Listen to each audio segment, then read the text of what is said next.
اعوذ باللہ من الشیطان الرجیم بسم اللہ الرحمن الرحیم۔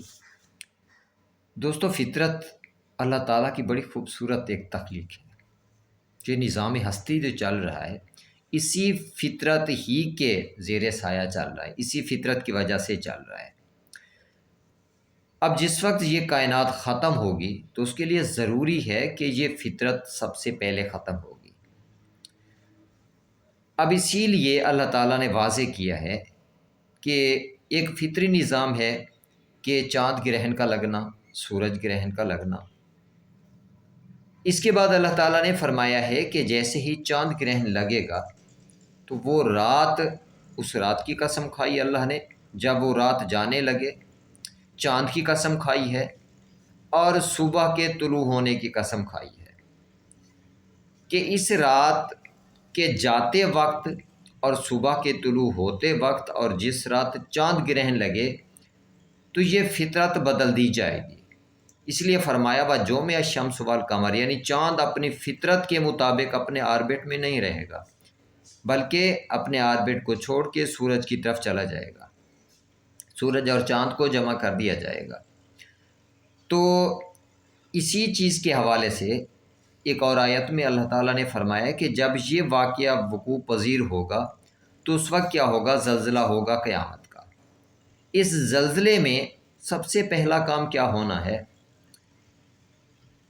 کہ زمین اپنے اثقال نکالے گی، گریویٹیشنل میٹرز جو ہیں زمین کے اندر وہ نکل آئیں گے باہر، لیکن ابھی یہ فطرت کا حصہ ہے کہ یہ گریویٹیشنل میٹرز جو ہیں زمین کے سینٹر میں، کور میں موجود ہیں اور ہر چیز کو اپنی طرف کھینچ رہے ہیں۔ تو سب سے پہلی تبدیلی یہ ساتھ ہونی ہے، جب زمین پہ قیامت کا زلزلہ آئے گا تو یہ اثقال باہر نکل آئیں گی۔ اس کے بعد اللہ تعالیٰ نے فرمایا کہ جب تم اس زلزلے کو دیکھو گے تو ہر ماں اپنے اس بچے کو بھول جائے گی جس کو وہ دودھ پلاتی ہوگی۔ اب یہاں پہ بھی فطرت ہے کہ ماں کو اپنے بچے سے، خاص طور پہ اس بچے سے جو اس کی گود میں ہوتا ہے وہ بہت پیارا ہوتا ہے، تو ماں اپنی زندگی قربان کر دیتی ہے بچے کے اس پیار میں، اس کی زندگی بچانے کے لیے۔ لیکن یہ فطرت کی ڈائیورشن ہے، اس وقت ماں اپنے بچے کو بھی بھول جائے گی، یعنی یہ فطری رشتہ بھی اس وقت ختم ہو جائے گا۔ اس کے بعد کنسیپشن ایک نیچرل پروسیس ہے، اس نیچرل پروسیس کا بھی اس وقت اینڈ ہے کہ جتنے بھی کنسیپٹڈ ہوں گے وہ سارے کے سارے کیا ہو جائیں گے؟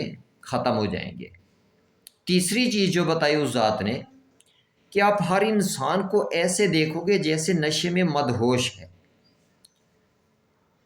اللہ تعالیٰ فرماتے ہیں کہ وہ نشے میں مدہوش نہیں ہوگا بلکہ تمہارے رب کا عذاب اتنا شدید ہوگا کہ تمہیں ایسا لگے گا کہ وہ نشے میں ہے۔ تو اب جس وقت زلزلہ آتا ہے تو یہ فطری جذبہ انسان کا اپنی جان بچانے کے لیے بھاگتا ہے، لیکن اس وقت انسان بھی اس حالت میں پہنچ جائے گا کہ اس کو کچھ معلوم نہیں ہوگا کہ میں نے اپنی جان بچانی ہے یا کیا کرنا ہے۔ اس کی کنڈیشن یہ ہو جائے گی، اتنی اذیت میں آ جائے گا کہ وہ جذبہ اس میں سے اپنی جان بچانے کا وہ بھی ختم ہو جائے گا۔ تو یہ ہر چیز زمین پہ اس وقت جتنے بھی نیچرل پروسیسز ہیں سارے کے سارے اس وقت ختم کر دیے جائیں گے۔ پہاڑ اس وقت نیچرلی اپنی جگہ پہ فکس ہیں، لیکن اس وقت جیسے ہی گریویٹیشنل میٹر زمین کی سطح پہ آئیں گے پہاڑ چلنا شروع کر دیں گے۔ حالانکہ یہ نیچر میں نہیں ہے کہ پہاڑ چلنا شروع کر دیں، یہ بالکل نیچر کے اپوزٹ ہے کہ پہاڑوں کا چلنا۔